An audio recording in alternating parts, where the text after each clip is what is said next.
Noong April 22, maswerteng lumabas ang pangalan ni Maylene Bino sa roleta ng isang tawag ka lang. Taga-Tabaco, Albay! Wow!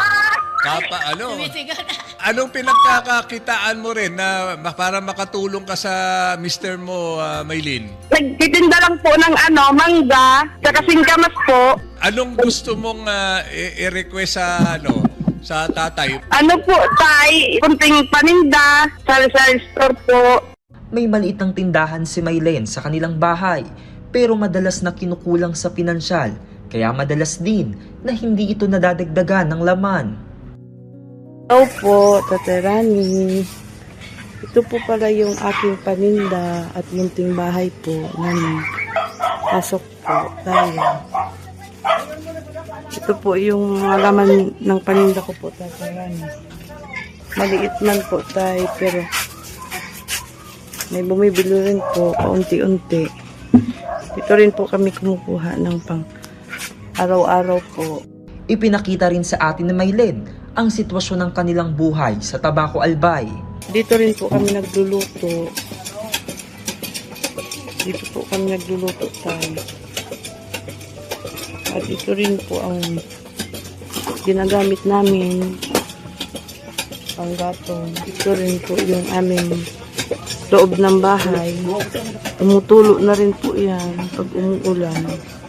Dito rin po kami nagtutulog sa sahig. Dito rin po pala ang aming CR, tatay. Yun din po ang aming poso. Din po kami naglalaba at naghuhugas po ng pinggan. Hindi man tayo nakapunta ng Albay, pero ipinakita naman sa atin ni Maylene ang ganda ng Mayon Volcano. Ito yun rin po yung Mayon. Ang po, tatay. Bukod sa automatic na 1,000 pesos, dahil natawagan siya, may dagdag pang puhunan sa kanya ang ating Tatay Rani. Mag-additional muna ako sa kanya ng 4,000. Ayan, 4,000 pesos Thank you, na dagdagan ni Tay. Tatay. Naku, Thank you po, tay. Marami. So, bali 5,000 na ang ibibigay sa natin kanya.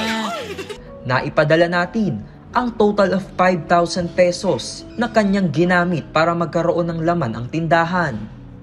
Ito po pala ang aking nabili sa pera sa binigay niyo po sa akin na 5K. Ito na po yung mga gamit.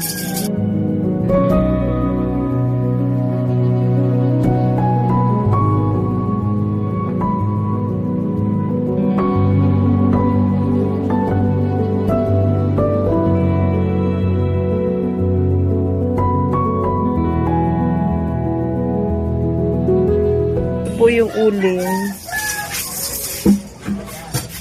Ito rin po yung itlog. Isang tray po nabili ko. Maraming salamat po, Tatay Rani, sa binigay niyo po sa akin ng 5K po. Malaking tulong na po sa God bless po. Promise po, papalaguin ko po ito.